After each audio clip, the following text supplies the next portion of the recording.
Très bien, messieurs, dames. On arrive vers la fin de cours et nous allons finir en beauté.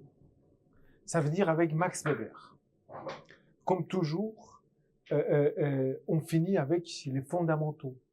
Et notamment en sociologie avec une grille d'analyse fondamentale, n'est-ce pas, qui ne va pas vous lâcher jusqu'à la fin de votre existence, puisque si vous comprenez cette grille d'analyse weberienne, vous allez voir toutes les réalités sociales à travers ce prisme. Ce prisme et cette analyse de la rationalisation du monde. D'accord? Pour commencer, il va falloir faire connaissance avec cette typologie idéale typique de Max Weber de l'action sociale. Et à travers cette grille d'analyse, nous allons construire une synthèse de cours. Vous avez l'idéal type de l'action sociale. Premièrement, quand on dit l'action sociale, ça n'a rien à voir avec le sens du mot social dans le travail social. Si vous voulez, le mot social a deux sens, un sens politique et un sens scientifique. Au sens politique, vous faites du travail social, c'est-à-dire que vous réparez le lien social, entre autres, n'est-ce pas? Il y a des individus exclus, vous essayez de les intégrer, n'est-ce pas? C'est véritablement une action normative, politique.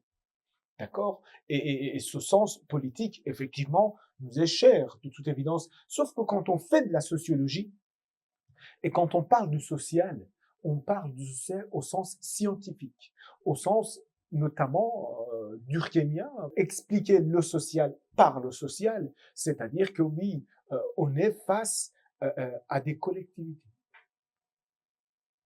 D'accord? On est face à une collectivité d'individus. Alors, ici, au sens weberien, le social, on va une action est sociale parce qu'elle est toujours produite au regard d'autrui.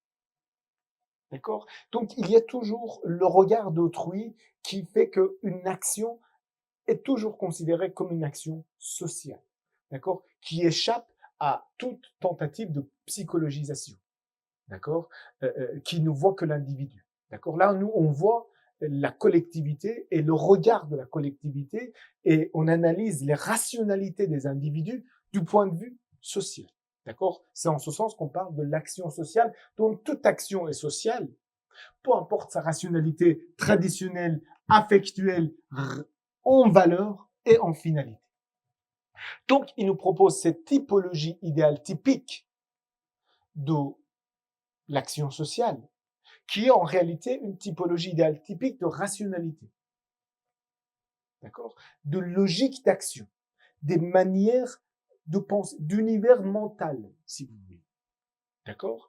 Et il nous dit la chose suivante, que idéal typiquement, mais ça, j'espère que vous comprenez ce que j'entends par idéal type, ça signifie que ceci est un tableau théorique, et le réel est toujours plus complexe, mais on va donner des exemples, de toute façon, ça va. Mais idéal typiquement, nous avons 4 types de rationalité. Il y a la rationalité traditionnelle, la rationalité affectuelle, la rationalité axiologique, en rapport avec des valeurs, la rationalité valorielle et la rationalité instrumentale. Alors, qu'est-ce que c'est que la rationalité traditionnelle? On va commencer peut-être par la rationalité affectuelle, émotionnelle. La rationalité émotionnelle, c'est véritablement une rationalité qui est loin d'être rationnelle au sens commun. C'est-à-dire que le niveau de réflexivité est très faible dans une rationalité spontanée, d'accord? Une rationalité affectuelle. Par exemple, on analyse des vengeances, des crimes passionnels, le comportement du collectionneur qui dépense des tas d'argent pour collectionner des timbres, d'accord? Dans cette optique-là, d'accord? Alors, je viens au cours parce que je ne supporte pas la solitude. Je porte le voile parce que je me sens belle. D'accord? Je porte le voile parce que je me sens belle. Je fais le ramadan parce que je me sens bien. Vous voyez? En tout cas, c'est spontané. C'est spontané. Il y a quelque chose de l'ordre de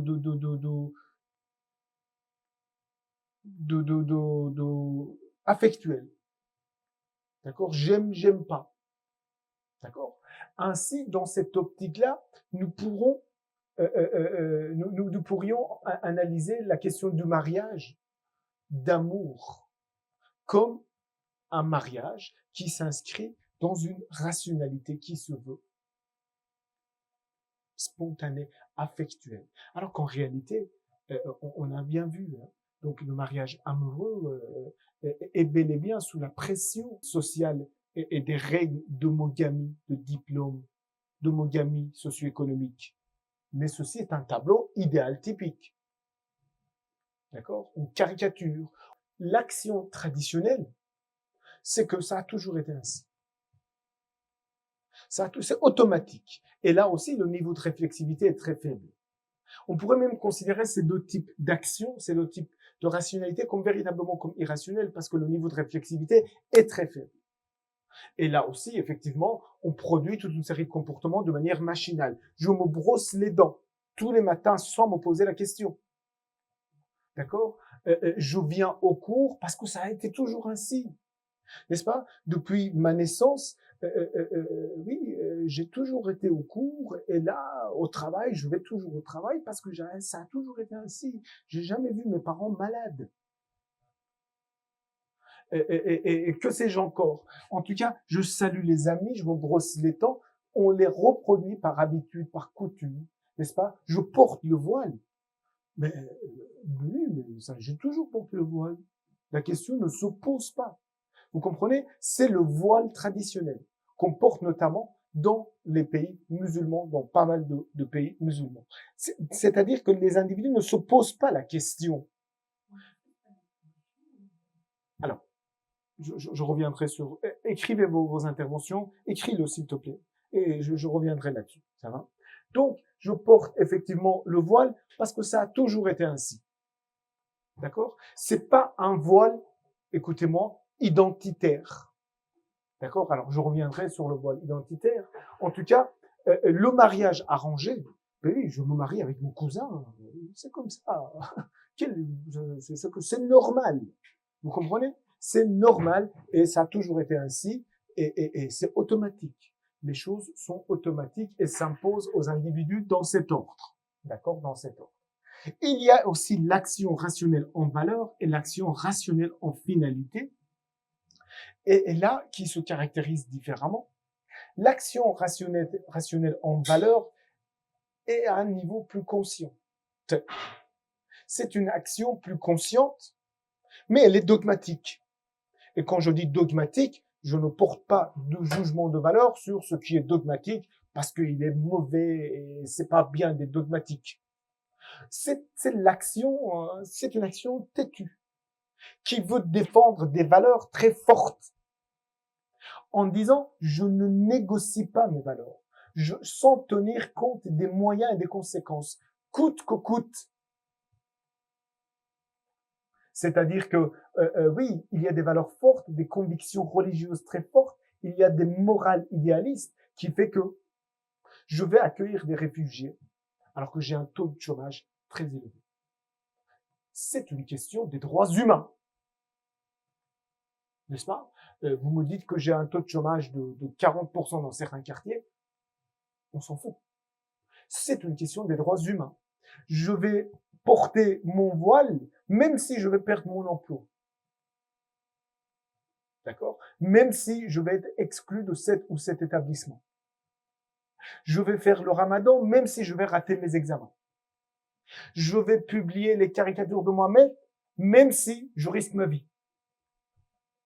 Mais donc, il y a des valeurs fortes, et ici, en l'occurrence, la question de la liberté d'expression, n'est-ce pas, qui fait que les individus, effectivement, vont de manière consciente se comporter en rapport avec ces valeurs, n'est-ce pas, et qui ne moyennisent pas ces valeurs, qui ne voient pas ces valeurs comme éventuellement des moyens.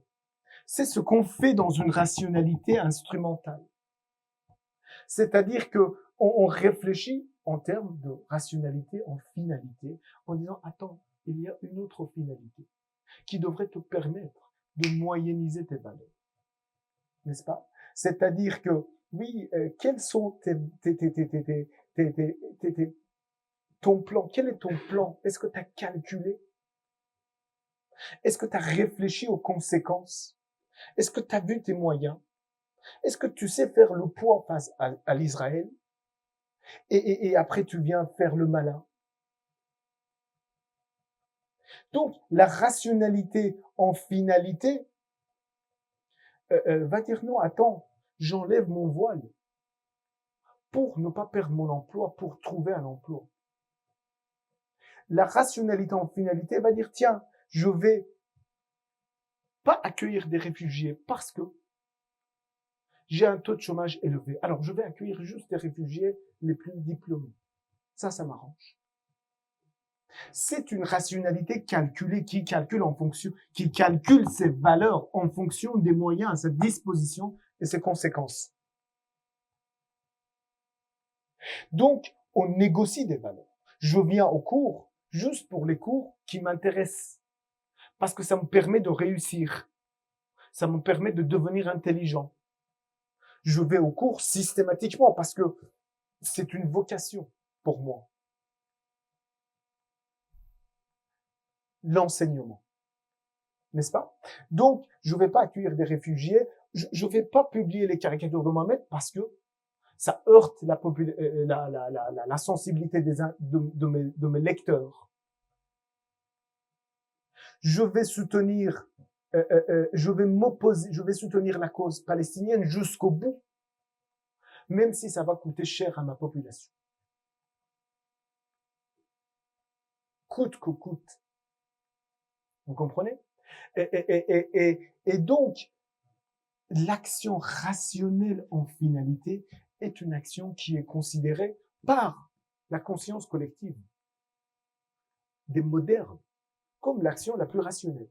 Quand, dans le sens commun, nous parlons de rationalité en disant que ce comportement est rationnel, ce comportement n'est pas rationnel, en réalité, on sous-entend qu'on réfléchit dans le cadre d'une rationalité instrumentale, d'une rationalité calculatrice, d'une rationalité qui a des chiffres, qui se projette, qui regarde ses moyens et les conséquences.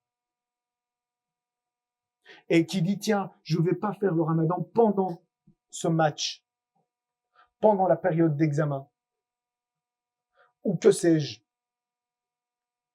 Et nous dit-il, Max Weber, la chose suivante, que il existe un processus, un long processus, qui a démarré, entre autres, avec la réforme protestante au XVIe siècle.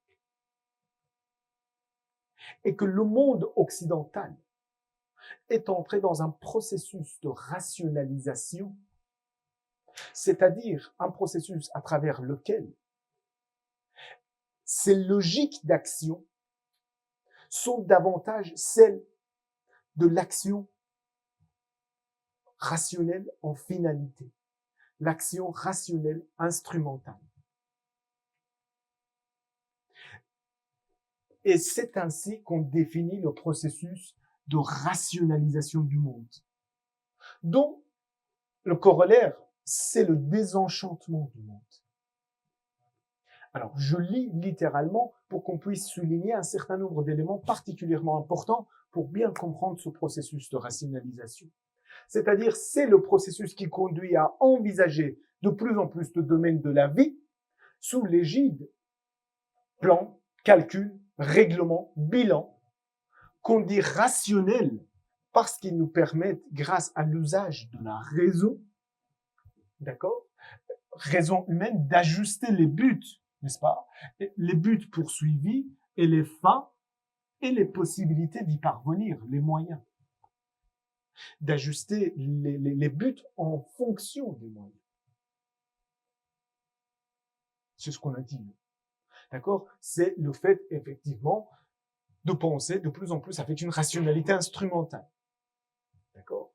Alors, et cela se traduit par une place grandissante de la rationalité qui constitue le trait majeur des sociétés occidentales. Alors, Max Weber nous fait son analyse au début du XXe siècle. À une époque où la Chine était dominée, méprisée, Vous comprenez? Où l'Occident dominait véritablement le monde. D'accord? Alors, donc, des sociétés occidentales qui imprègnent l'ensemble des activités, la science, l'organisation de la vie politique, la religion, la famille, le mariage, etc., etc. Alors, je reviens de toute façon sur tous ces éléments. On va décomposer, on va reprendre un certain nombre d'exemples qu'on avait donnés auparavant. Alors, nous dit-il que ce processus de rationalisation a une conséquence qu'on appelle le désenchantement. Le mot désenchantement est considéré comme une mauvaise traduction de l'allemand. Un certain nombre d'observateurs préfèrent parler de la démagification. Démagification, c'est-à-dire que, oui, on est en rupture avec la magie en tant qu'explication et moyen de salut. D'accord? En tant qu'explication avec et le moyen de salut. Alors, je mange pas de porc parce que c'est Dieu qui l'a dit. Non, je mange pas le porc et si Dieu l'a dit, c'est parce que c'est mauvais pour la santé. Là, je suis en train de rationaliser, c'est-à-dire ramener une raison scientifique, n'est-ce pas, à cet acte qui est considéré, non, c'est interdit, il ne faut pas manger de porc. Donc, alors je donne un exemple, effectivement, avec la question de la magie, d'une transcendance, n'est-ce pas, qui dicte, entre autres, qui s'impose, si vous voulez, au comportement des humains. Et c'est ça, le désenchantement, entre autres. C'est-à-dire quand on commence à rationaliser, à donner des raisons, à la suite d'un long processus historique, les croyances se sont rationalisées. D'accord? Les croyances se sont rationalisées, se sont rompues avec des explications en rapport avec l'au-delà, avec quelconque transcendance d'ordre magique. D'accord? D'ordre non observable, non calculable. D'accord? Donc, c'est l'effondrement des univers animistes, des sortilèges magiques, religieux, symboliques et des systèmes de croyances qui donnent du sens. Exemple typique de désenchantement, le fait qu'on appelle les vacances de Noël les vacances d'hiver. C'est un exemple qui est assez explicite, n'est-ce pas? Il y a effectivement ce processus de rationalisation qui va ramener des explications de plus en plus calculées, scientifiques, et de plus en plus au regard d'un certain nombre de conséquences. D'accord? D'un certain nombre de conséquences. Alors, la rationalisation, vous avez dit, monsieur, vous l'avez défini ici en l'occurrence, très bien, mais donnez-nous des exemples. Qu'est-ce qui se passe? Ben, il se passe que quand on rationalise, messieurs, dames, vous l'avez compris, on l'a dit ici bel et bien, on ajuste les buts en fonction des moyens. Mais en réalité, on ajuste les buts, les finalités d'un monde donné au regard d'un autre monde.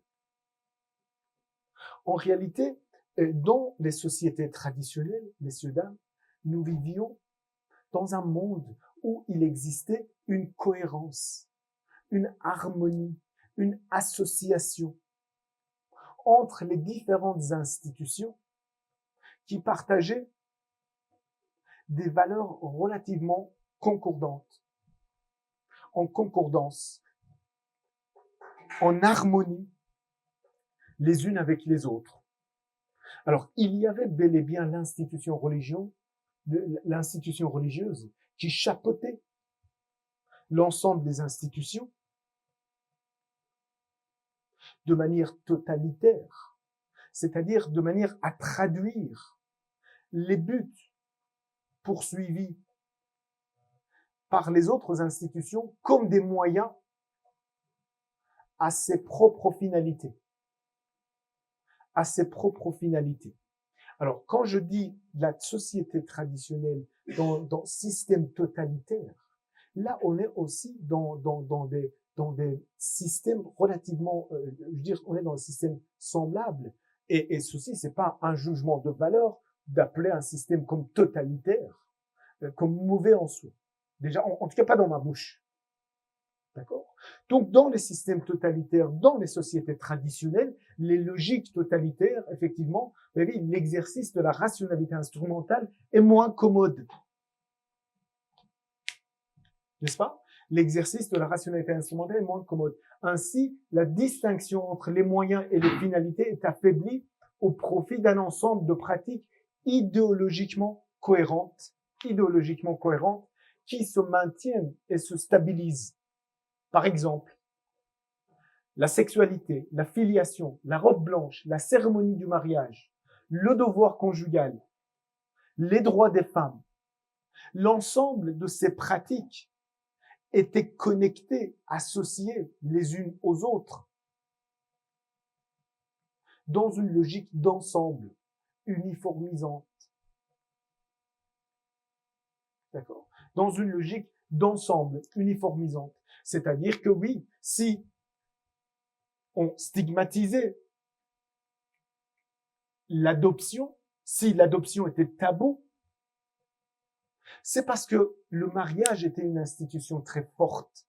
Si la virginité était un fait social qui s'imposait aux individus, c'est parce que la question de la sexualité n'était pas dissociée de la question de la conjugalité. Et si la robe blanche devait attester la virginité, alors c'est ce que je viens de dire, si les droits des femmes étaient abaissés, c'est parce que le divorce était un comportement tabouisé.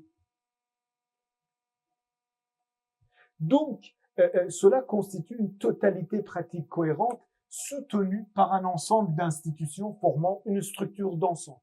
Une structure d'ensemble, une cohérence. Vous savez, quelquefois, un certain nombre d'individus qualifiés d'extrémistes se justifient par la volonté de la cohérence. En disant, nous sommes cohérents. Vous, les démocrates, vous n'êtes pas cohérents. Donc, c'est logique totalitaire. C'est logique uniformisant. C'est logique qui cherche une cohérence d'ensemble. Veulent que les institutions collaborent et convergent leurs pratiques vers une finalité qui est celle de l'institution dominante. Alors, en l'occurrence, si vous avez des fondamentaux qui défendent l'institution religieuse, vous avez des fondamentaux religieux. Si vous avez des fondamentaux qui défendent l'institution économique, le capitalisme, tout doit être traduit avec cette finalité, à savoir le profit. Si vous avez des fondamentaux qui défendent, qui mettent la supériorité dans la finalité scientifique, vous avez ce qu'on appelle le scientisme. D'accord? Vous avez ce qu'on appelle le scientisme. Donc, en tout cas, il y a bel et bien des sociétés traditionnelles, des logiques totalitaires, d'accord, qui veulent que les autres institutions se soumettent à la finalité de l'institution qui veut dominer les autres. D'accord? Qui veut dominer les autres et qui demande aux autres institutions de moyenniser leur finalité. C'est-à-dire de penser avec une rationalité instrumentale. De penser avec une rationalité instrumentale. Dans les sociétés modernes, la rationalité en finalité de chaque institution peut se permettre d'instrumentaliser les pratiques des autres institutions. C'est-à-dire, les institutions s'autonomisent, s'émancipent de la domination de l'institution, et en l'occurrence, l'institution religieuse.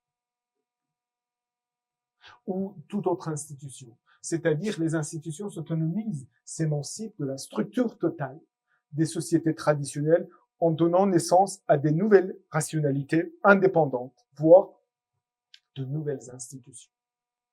L'institution religieuse dominait bel et bien le Moyen Âge et permettait une structure d'ensemble cohérente. L'Église avait un regard sur l'institution familiale, sur les institutions économiques, sur l'État. C'était bel et bien l'Église qui administrait la population. Donc, comprenez que dans les sociétés traditionnelles, cette cohérence d'ensemble était, entre autres, possible de par la domination d'une institution vis-à-vis des autres, et en l'occurrence l'institution religieuse. Alors que ce qui caractérise, on va dire, les sociétés modernes, c'est que l'institution religieuse est renvoyée, n'est-ce pas, est moyennisée, d'accord, est moyennisée au profit d'autres institutions, notamment celle de l'État et celle de la science. D'accord, celle de l'État et celle de la science. Et même ces institutions ne dominent pas comme l'institution religieuse dominait les autres institutions. Mais bon, on peut en discuter. Alors, plus les différentes sphères d'activité sont rationalisées, plus elles développent leur propre logique de fonctionnement et leurs finalités se sont autonomisées les unes par rapport aux autres. En d'autres mots, les corollaires de la rationalisation sont la différenciation et l'autonomisation des sphères d'activité qui rompent avec l'harmonie de l'ensemble du système. On se répète, hein. On est en train de se répéter. On dit rien de nouveau. Donc, exemple, l'économie s'est désencastrée des systèmes sociaux et symboliques dont elle était jadis indissociable. Business is business. Ça veut dire que peu importe qui tu es, business is business. L'économie a sa propre rationalité. Le profit est rien d'autre. Donc, vous ne pouvez pas faire du profit avec le capital, mais qui dit ça? Vous pouvez faire du profit avec le capital. Business is business. Si c'est bien noté dans la Bible ou dans le Coran, on va interpréter ça autrement. Parce que c'est comme ça que le capitalisme naît. C'est comme ça que l'institution économique s'émancipe. C'est comme ça que la modernité et l'industrialisation sont accompagnées par le capitalisme. Sont accompagnés par le capitalisme. Je vais juste finir ça et après je te reviens. Ça va? Désormais, l'art ne doit répondre à aucune finalité. Vous pouvez pisser sur un tableau et prétendre que c'est de l'art et le vendre parce que c'est un art. C'est l'art, c'est même pas l'art. Donc, ça a une autre finalité. Alors que l'art se définissait bel et bien en cohérence avec le discours du christianisme. L'art était l'expression de la parole de l'évangile. Donc, comprenez que cette rupture naît justement avec la modernisation, la rationalisation et en rupture avec l'institution religieuse. L'activité politique ne doit obéir qu'à la seule poursuite du pouvoir. Nous dit-il Machiavel, seule l'efficacité et le résultat est important, indépendamment de toute considération morale. Il ne faut pas que la religion se mêle de l'activité politique.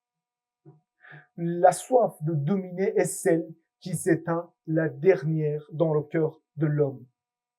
Alors, sur Machiavel, il y a beaucoup de bêtises, parce que le sens commun a une connotation négative avec cette expression, cet adjectif machiavélique, n'est-ce pas? Mais en réalité, c'est un penseur, effectivement, beaucoup plus profond, d'accord? Qui pense l'organisation de l'État et l'art de faire de la politique de manière bien structurée. Enfin, c'est autre chose. Mais en tout cas, c'est un précurseur pour dire que il ne faut pas que l'État en tant qu'institution se laisse dominer. Il faut que l'État prenne son indépendance. Les hommes politiques prennent leur indépendance. N'est-ce pas? La religion ne doit plus interférer dans les affaires de l'État et vice-versa. C'est-à-dire, même l'État ne doit pas se mêler des affaires religieuses. De quoi tu te mêles? Peu importe, ils doivent avoir cette liberté de dire ce qu'ils veulent dans leur mosquée. Ça ne te regarde pas. De d'étiqueter un certain nombre de croyances, de dogmatiques et d'autres comme sectes ou d'autres comme... Non, c'est pas tes opinions. C'est pas tes oignons, pardon. Dans une logique qui considère que ces institutions se sont désencastrées, ont des logiques indépendantes et elles doivent avoir leur indépendance. Dans une logique désenchantée, démagifiée. D'accord? Et donc, la religion, effectivement, c'est ce qu'on appelle la laïcité. Le mariage n'est plus la clé de voûte de la famille. Tout cela pour cela. C'est-à-dire que si j'explique tout ce processus de rationalisation, c'est pour, entre autres, revenir à ce point, à savoir comment comprendre que le mariage n'est plus la clé de voûte de la famille. Et quand je parle de la clé de voûte, je parle bien de cette pièce. Comment comprendre que le mariage n'est plus la clé de voûte de la famille et que cette structure d'ensemble qui a une cohérence d'ensemble tenue par le mariage n'a même plus la même cohérence. Notamment à travers ce processus de rationalisation. Comprenez le fait suivant, que quand on dit enchanté, désenchanté, on n'est pas en train de dire que c'est heureux ou malheureux. C'est pas des jugements de valeur. En tout cas, pas dans la bouche de Max Weber. C'est vrai qu'on pourrait penser dans un sens commun que oui, les sociétés les plus rationalisées sont les sociétés malheureuses et éventuellement le taux de dépression est plus élevé et trouver un certain nombre d'indicateurs. D'accord, à la rigueur, ça c'est une autre affaire, c'est une autre hypothèse. Mais dans une analyse primaire, il faut bien comprendre que ce désenchantement, c'est le prix à payer pour le développement, pour la rationalisation. D'accord?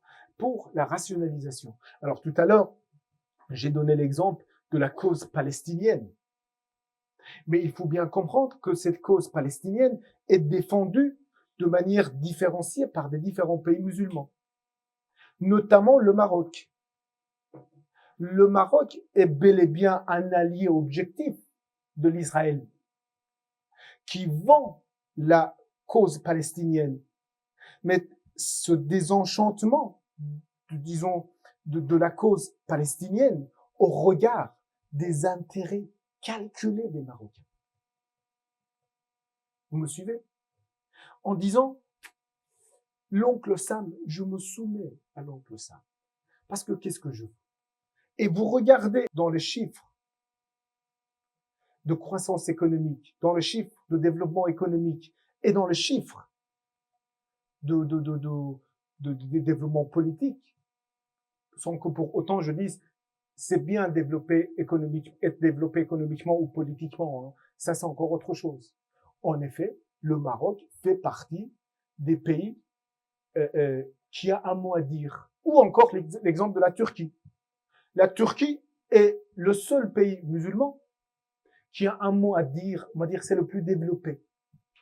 Mais en effet, là aussi, on est face à un allié objectif de l'oncle de Sam, même s'il y a quelquefois des bavardages d'Erdogan. Vous comprenez? Pour la façade, pour la vitrine. C'est un pays allié, mais profondément, entre autres, avec les États-Unis, mais en effet dans un esprit rationalisé, calculé, n'est-ce pas? En disant, on choisit ses ennemis, on fait des alliances avec ses ennemis, et tant pis pour les valeurs. Et là, on n'est pas en train de dire c'est bien ou c'est mal. Vous comprenez? C'est bien. Les extrémistes, ils disent, ce sont des vendus. Les extrémistes appellent ça vendu. T'es un vendu. D'accord? Puisque tu rationalises tes valeurs. Vous comprenez? Alors que l'être rationnel calcule. J'enlève mon voile, il n'y a pas de problème. C'est pour le travail. Je fais des alliances avec l'Israël, il n'y a pas de problème. C'est pour la croissance économique. Et que sais-je? D'accord? C'est bien important de comprendre ces mécanismes cognitifs, des processus, du processus de rationalisation, parce qu'on va pas comprendre, on va dire, cet effondrement du mariage en tant que clé de voûte de cette structure d'ensemble. J'ai aussi une autre question ici, Dunia. Je t'en prie.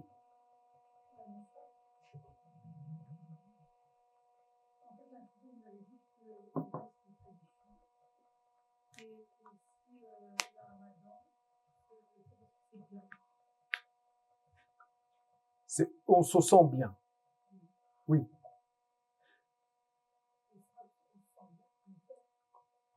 Alors, pourquoi on le fait?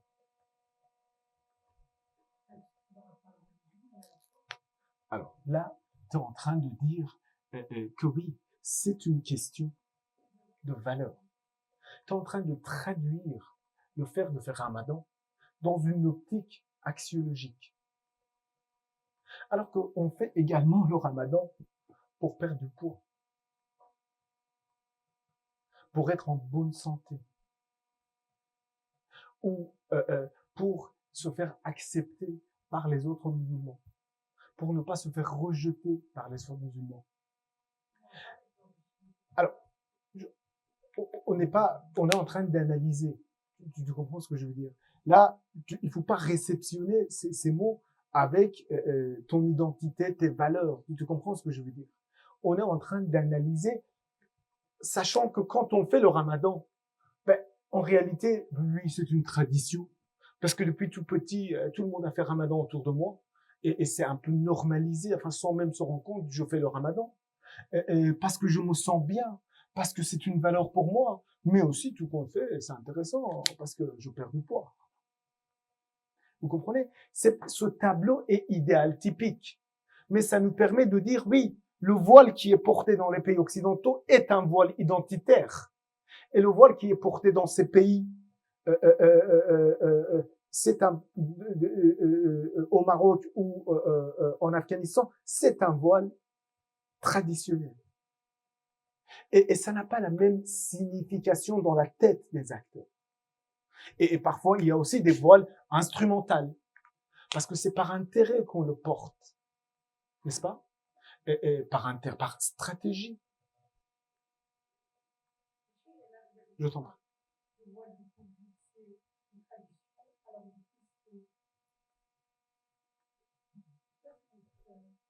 Le voile ici.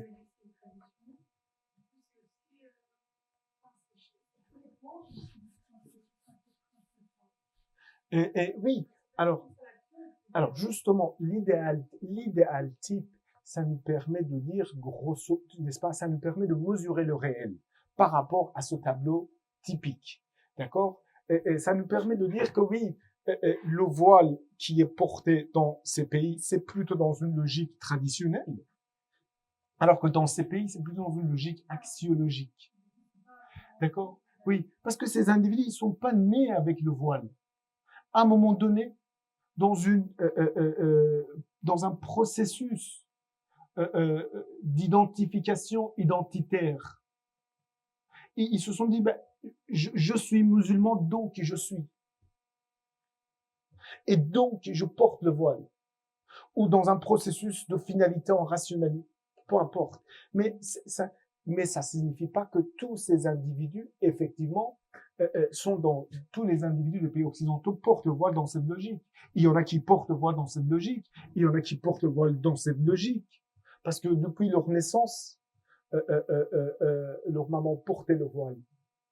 Leur environnement portait le voile. Je t'en prie. C'est-à-dire,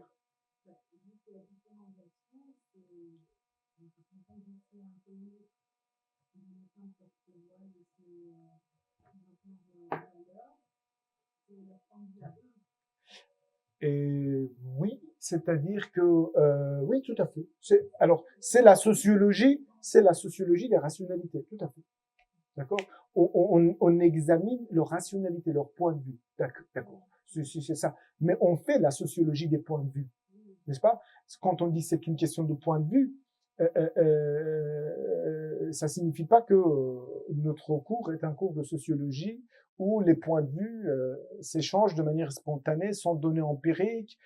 Non, vous comprenez? Parce que parfois les étudiants me disent mais monsieur c'est une question de point de vue. Je dis mais non, voici les données empiriques. Je ne fais pas de la sociologie spontanée où c'est une question de point de vue. D'accord? S'il y a une thèse, il y a des données empiriques. D'accord? Mais entre autres, la sociologie weberienne, c'est la sociologie des points de vue. Tu as tout à fait raison. On est bien d'accord. Ça va? Alors, je continue. Donc, alors, voici une représentation schématique qui vous permet de mieux comprendre ce processus de rationalisation. C'est-à-dire, vous avez un système de valeurs totales où les valeurs sont homogènes, forment une structure d'ensemble, n'est-ce pas? Dans les sociétés traditionnelles, dans les systèmes totalitaires. D'accord? Et que ce processus de rationalisation fait entrer des systèmes de valeurs nouveaux petit à petit et que on est dans un cas de figure parfois où on cherche des valeurs centrales, même si on permet des systèmes de valeurs différents. D'accord? Et là, on est dans un cas de figure où on est dans une société parfaitement communautarisée, où des différentes communautés d'individus cohabitent ensemble sans partager de valeurs ensemble, de valeurs communes. D'accord? Avec des rationalités de plus en plus indépendantes. La communauté LGBT, la communauté musulmane. D'accord? Ce sont bel et bien des communautés qui cohabitent ensemble, mais dont le partage des valeurs communes est quelquefois problématique. D'accord? Quelquefois problématique. Alors, je reviendrai de toute façon.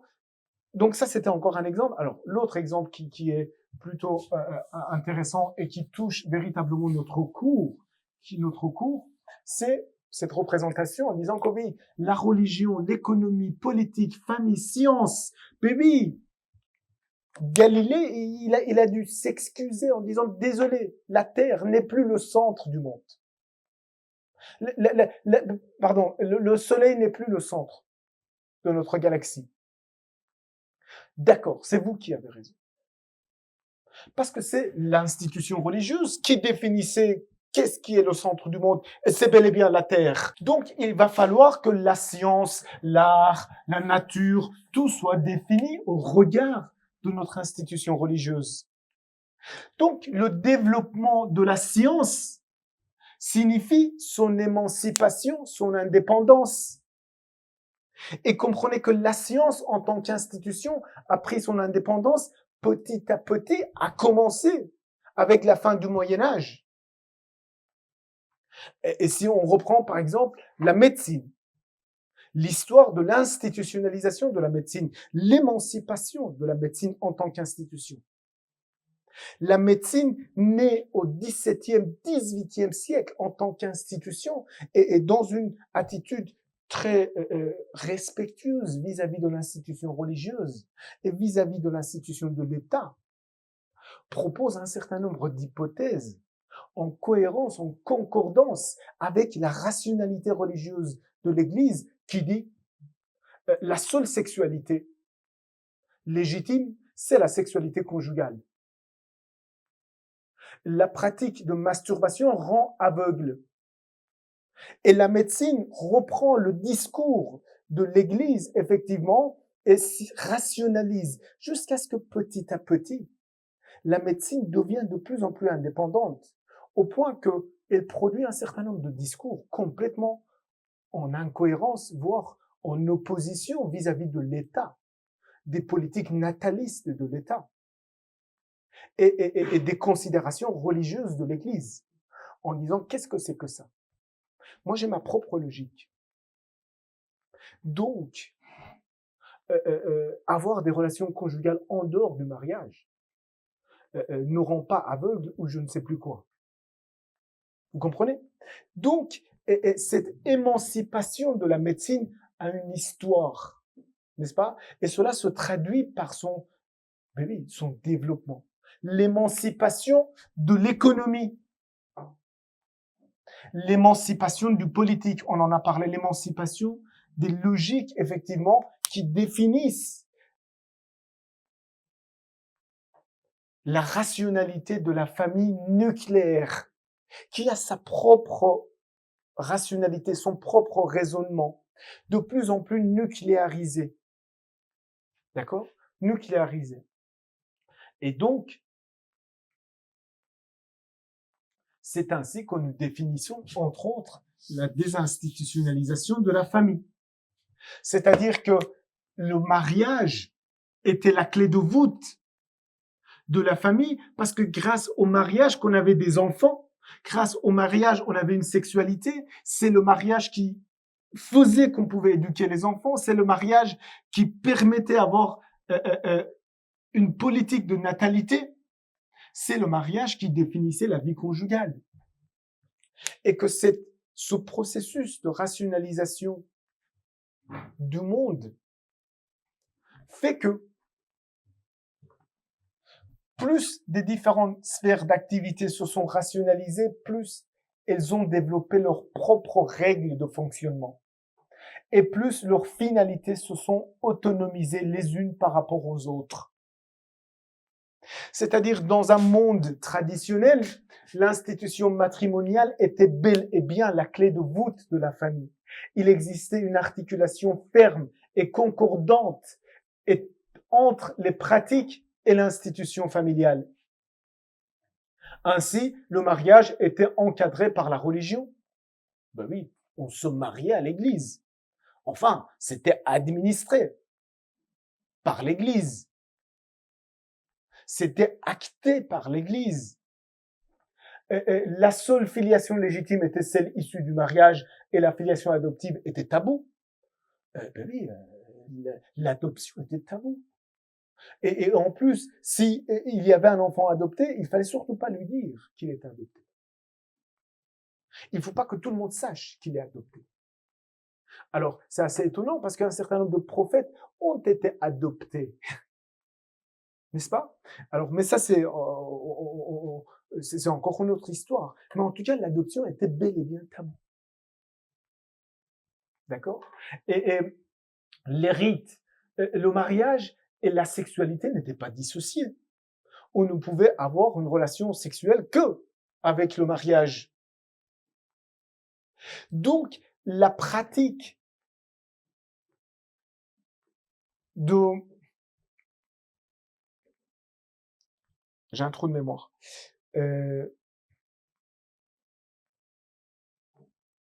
Comment est-ce qu'on appelle quand on lance des pierres sur une personne? Lapidation, merci. Et la pratique de lapidation est une pratique spectaculaire qui stigmatise de manière spectaculaire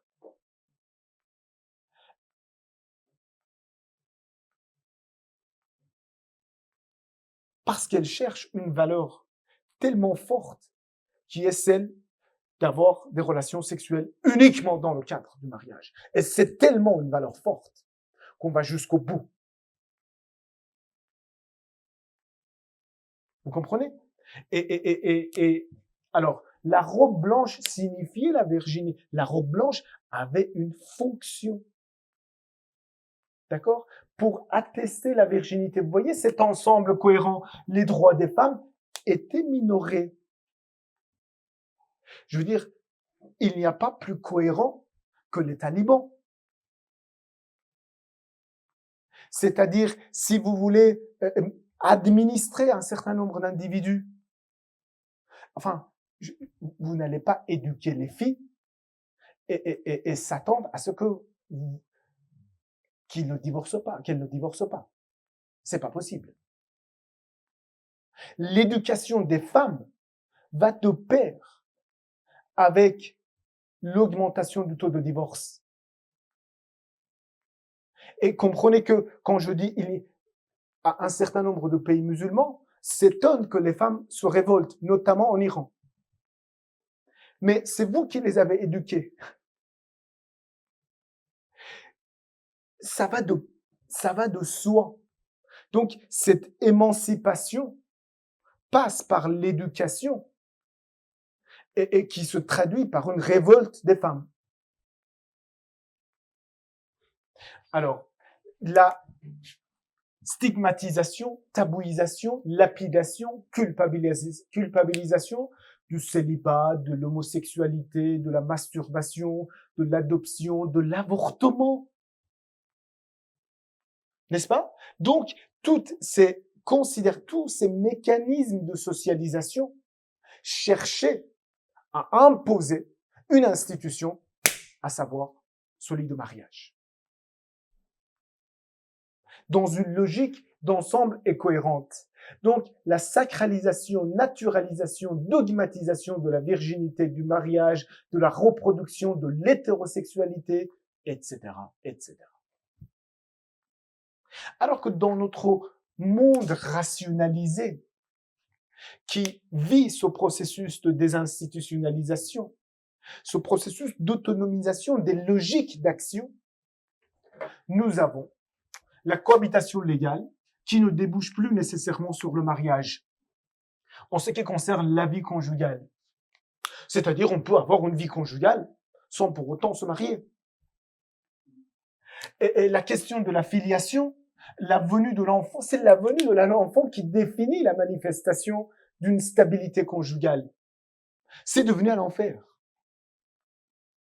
C'est devenu à l'envers. Donc, qui vient renforcer le couple dans son engagement. L'adoption est détabouisée. De nos jours, les spécialistes nous disent non, il faut surtout pas cacher aux enfants. Il faut le dire dès le début. Par ailleurs, on finance même des institutions qui organisent l'adoption. Et la dissociation partielle de l'acte sexuel et de l'engagement en couple, on en a parlé avec l'enquête de 2012. La démédicalisation et la déculpabilisation de la masturbation, c'est-à-dire que non, c'est pas l'institution médicale se détache des considérations pathologiques vis-à-vis de cette pratique sexuelle. Les rites du mariage, oui, se marier à l'église, c'est juste pour des questions, parce que c'est joli. Il s'agit de faire une belle fête, y compris pour les non-croyants. Des rites originaux se voient le jour, comme l'enterrement de la vie de célibataire. Eh ben tiens donc, n'est-ce pas? Des logiques complètement indépendantes. Le mariage s'ouvre davantage aux amis. Le mariage s'ouvre davantage aux amis. En effet, c'est un très bel indicateur de son désinstitutionnalisation. Le mariage était la clé de voûte de la famille. La robe blanche ne signifie plus la virginité. Et ainsi, par rapport à la question de la reproduction, l'essor de nouvelles techniques de reproduction dissocie non seulement procréation et sexualité, mais aussi la procréation et filiation. Bébé, procréation in vitro, etc. En plus, attendez d'ici quelques années avec les progrès de science. Vous vous préoccupez pour rien par rapport au taux de natalité. Le mariage de remplacement, la migration de remplacement ou de relance de la fécondité. Oui, c'est-à-dire dans une logique désenchantée, désincarnée, d'accord? On ne voit pas de problème qu'un peuple remplace un autre peuple. Les migrants soutiennent la démographie des économies avancées par leur taux de fécondité. Oui, c'est ce qu'on avait dit effectivement par rapport au concept de créolisation et de grand remplacement. Ceux qui sont attachés effectivement au concept de grand remplacement, ce sont toute une série d'individus, n'est-ce pas, qui, de pair, condamnent l'homosexualité ou des transformations de genre, ou que sais-je. Donc, sont dans une logique davantage enchantée, sans que pour autant, cela ne signifie pas dans notre bouche qu'ils ont raison, ils ont tort. On est dans une analyse de ce processus de rationalisation parce qu'ils voient tout comme une structure d'ensemble. Alors que les autres, ils voient ce processus comme un processus normal et ça leur pose pas de problème. Ils en parlent en termes de créolisation. N'est-ce pas? Parce que s'il s'agit d'une migration de relance. C'est la logique de reproduction des politiques de natalité est indépendante des logiques identitaires. Il ne faut pas venir avec des identités, des valeurs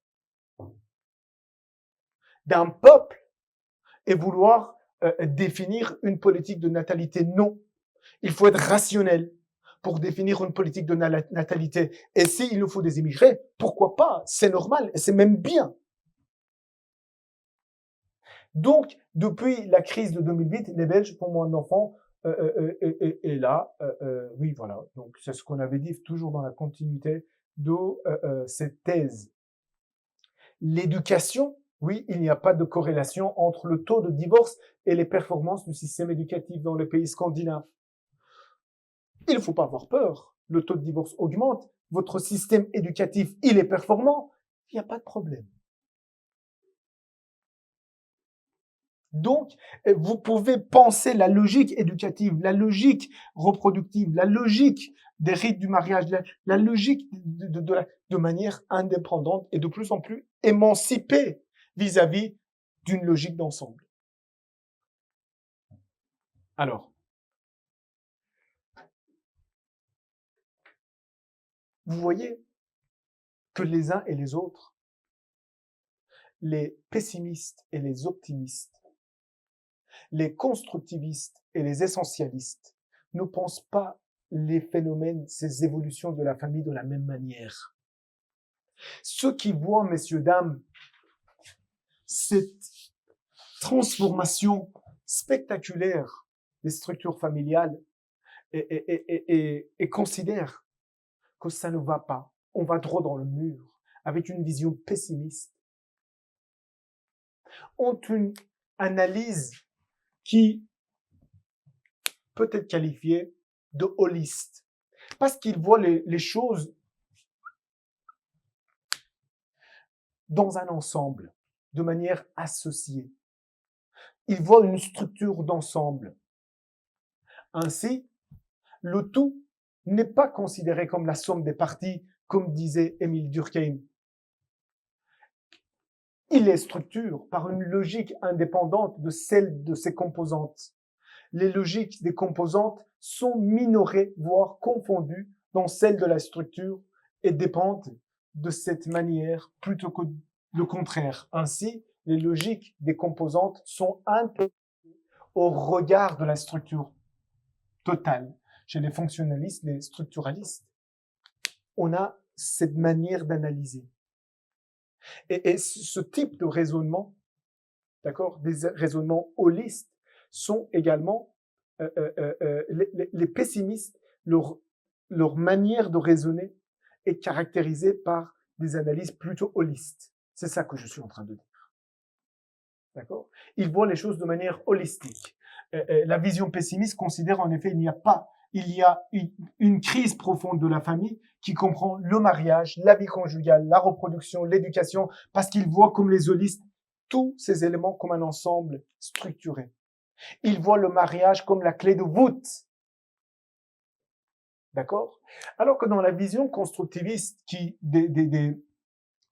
permet, entre autres, avoir une vision optimiste, ou bien on pourrait dire que les optimistes proposent davantage des analyses constructivistes, On va dire non, le tout n'est pas la somme des parties. Et il ne faut pas anthropomorphiser, comme disait Max Weber, le social, en lui attribuant des qualités indépendantes, voire magiques. Il faut comprendre le sens des actions individuelles, et c'est ce qu'on fait notamment dans l'interactionnisme symbolique et dans l'individualisme méthodologique. Dans la vision optimiste, on considère le mariage se désinstitutionnalise, mais calmez-vous, ça va bien se passer. Parce que la vie conjugale n'est pas pour autant fragilisée, il n'y a pas de crise de natalité et que cela n'impacte pas l'éducation. D'accord? Et que les différentes logiques d'action prennent des trajectoires de plus en plus indépendantes.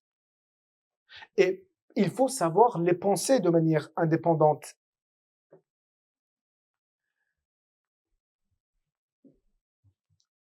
Et là, on va finir, on va conclure. On va conclure, une fois n'est pas coutume, avec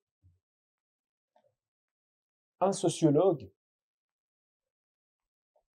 qui a des considérations un peu légères vis-à-vis d'un principe fondamental en sociologie, à savoir la neutralité axiologique. On va finir avec Luc Boltanski qui plaide pour une sociologie de l'émancipation. Un sociologue particulièrement engagé, messieurs, dames, à gauche de l'échiquier politique. Particulièrement engagé à gauche de l'échiquier politique, j'entends à l'extrême gauche de l'échiquier politique. Et donc, il nous propose dans sa conclusion d'un ouvrage qui étudie la pratique de l'avortement, intitulé « La condition fétale », de manière suivante. Et il nous propose une vision bel et bien normative. Et quand je dis une fois n'est pas coutume, c'est-à-dire, vous connaissez effectivement ma position, je propose pas des analyses normatives. Mais ici, on est face à un propos bel et bien politique, normatif, qui se formule comme suit. Et nous l'analysons prochainement. Mais d'abord, on va le lire. La reconnaissance de cette tension, de la nécessité de la mettre au premier plan, c'est-à-dire aussi de développer des dispositifs sociaux dans lesquels elle puisse s'affirmer au lieu d'être rabattue sur l'une ou l'autre des possibilités entre lesquelles elle se place, soit d'une part des dispositifs uniformisants, d'accord, des systèmes totalitaires, si vous voulez, entièrement centrés sur l'exigence de la reproduction sociale, de la reproduction des normes sociales, qui, faisant peu de place aux individus, menacent sans cesse leur liberté quand ce n'est pas leur vie, et de l'autre côté des dispositifs singularisants, d'accord, des dispositifs singularisants entièrement focalisés sur la recherche de la distinction. D'un côté, l'avortement est tabouisé et la peine et la lapidation. De l'autre côté, on peut aller changer de sexe à l'administration communale juste sur la seule demande d'une déclaration en disant « je ne veux plus être une femme, je veux être un homme ». La recherche de la singularité. Donc, au point de rendre problématique la possibilité même d'un collectif, ouvre, alors c'est ça le message politique, ouvre la voie à une conception soutenable de la commune humanité, ni monolithe homogène, ni accumulation des singularités. Il nous dit la chose suivante. Il nous dit qu'il faut un compromis entre ces dispositifs uniformisants et ces dispositifs singularisants. Il faut, en gros, si on reprend l'exemple de l'avortement, qu'on puisse permettre, légaliser la question de l'avortement sans pour autant légaliser l'avortement à 9 mois. Alors, il ne dit pas les choses comme ça.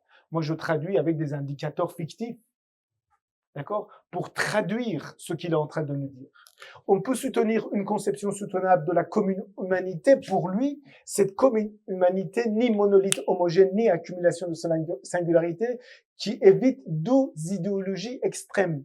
D'un côté, des dispositifs uniformisants entièrement centrés sur l'exigence de la reproduction sociale, qui, faisant peu de cas des individus, menacent sans cesse leur liberté quand ce n'est pas leur vie. On interdit toutes les variantes de l'avortement et on cherche à uniformiser un maximum les pratiques de l'engendrement au risque de mettre en danger la vie de ceux qui vont malgré tout avorter en cachette, au risque de mettre en danger leur vie.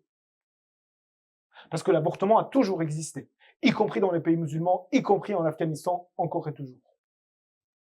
Donc c'est pas un phénomène qu'on peut éradiquer à 100%. D'accord? Et de l'autre côté, des dispositifs singularisants entièrement focalisés sur la recherche de la distinction au point de rendre problématique la possibilité même d'un collectif.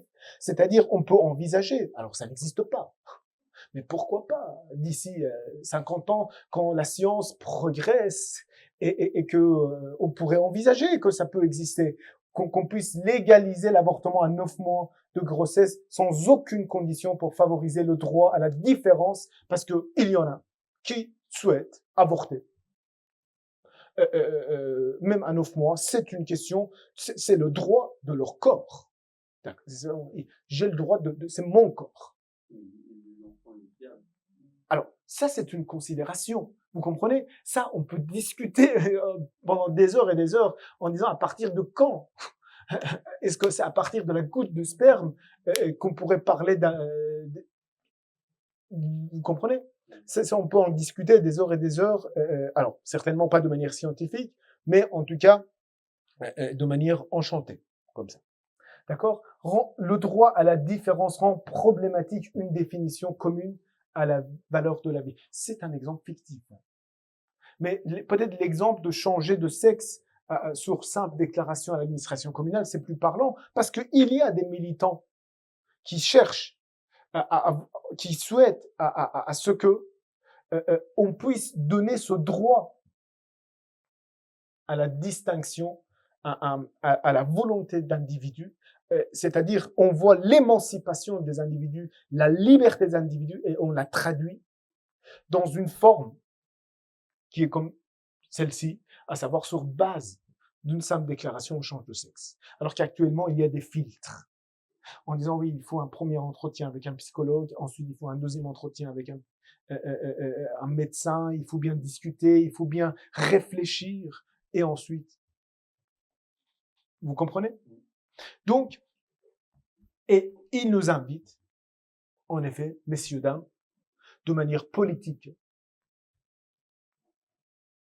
qu'il nous faut un compromis entre ces logiques totalitaires qui nous permettent d'avoir des valeurs communes. Ces logiques, alors totalitaires, peut-être c'est pas le bon mot, parce que ces logiques uniformisantes qui nous permettent de vivre en collectivité, avoir des valeurs communes. Et ces logiques singularisantes, individualistes, qui nous permettent de laisser de la liberté aux individus. Et qu'on pourrait avoir un compromis entre les deux. D'accord? On pourrait avoir un compromis entre les deux pôles extrêmes.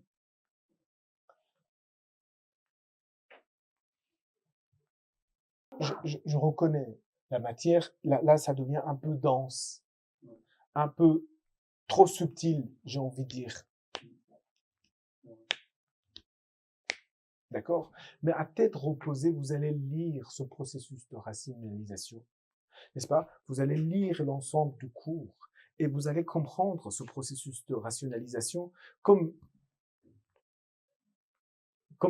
tu l'as compris. C'est fondamental de comprendre tout ce que j'ai raconté, si vous voulez, précédemment. C'est fondamental de comprendre cette typologie idéale typique pour comprendre la rationalisation du monde. Et de comprendre que oui, les pays les plus développés sont les pays les plus rationalisés, où les individus rationalisent tellement qu'on considère qu'ils sont en perte de valeur. Parce que, à force de rationaliser toutes les logiques d'action, on perd les repères. Et il en reste une. J'en parlerai l'année prochaine au cours de sociologie des communications, à savoir la liberté d'expression. En disant celle-là, on va pas la vendre. Coûte que coûte, on va publier les caricatures de Mohamed. Moi, je pensais à l'État-providence. Alors, peut-être pas. Enfin, ça m'a fait penser à ça, en fait. Tous ces discours. De Boltanski. Oui, notamment. Mais aussi l'idée de rationaliser. Tout à fait, l'État. Positivement, dans un sens, même si c'est une opinion de deux. C'est génial, quand même. La rationalisation. Qu'est-ce qui est génial? L'idée de l'État-providence. Oui, l'état de providence. Oui, tout à fait. Comme tu dis, l'état de providence. Alors, les différents degrés d'état de providence, tu as tout à fait raison, s'inscrivent dans cette considération de Luc Boltanski, qui considère il ne faut pas un État communiste, mais il ne faut pas non plus un libéralisme sauvage. Oui, voilà, vous l'avez dit. Tout à fait. D'accord. C'est-à-dire deux extrêmes. N'est-ce pas? Et donc, organisons un État-providence. Mais vous savez, la question, c'est une question de nuance. C'est-à-dire que tous les États, à part la Corée du Nord, sont de nos jours quasiment des États-providence, avec des degrés différents. En Australie, vous avez aussi de l'État-providence, mais avec plus de liberté individuelle sur le plan économique. Aux États-Unis, vous avez aussi de l'État-providence, n'est-ce pas? Mais de manière moins importante par rapport à la Belgique, n'est-ce pas? Etc., etc. C'est-à-dire que comment définir avec des indicateurs bien précis qu'est-ce que c'est que la bonne mesure de l'État-providence? Ça, c'est une véritable question politique qui crée des divergences. Vous comprenez? Qui crée des divergences. Mais sinon, je dirais, le propos de Luc Boltanski est un propos assez malin. Je veux dire, excusez-moi, mais c'est un maître de pensée, mais c'est la langue de bois. Bien sûr, c'est la langue de bois exercée par un scientifique. Parce que tout le monde est d'accord avec ce propos. Oui, sauf les extrémistes. N'est-ce pas? Sauf les plus extrêmes. Mais comment est-ce qu'on ne peut pas être d'accord avec ça? Mais une fois qu'on doit définir des indicateurs, c'est là où les divergences apparaissent.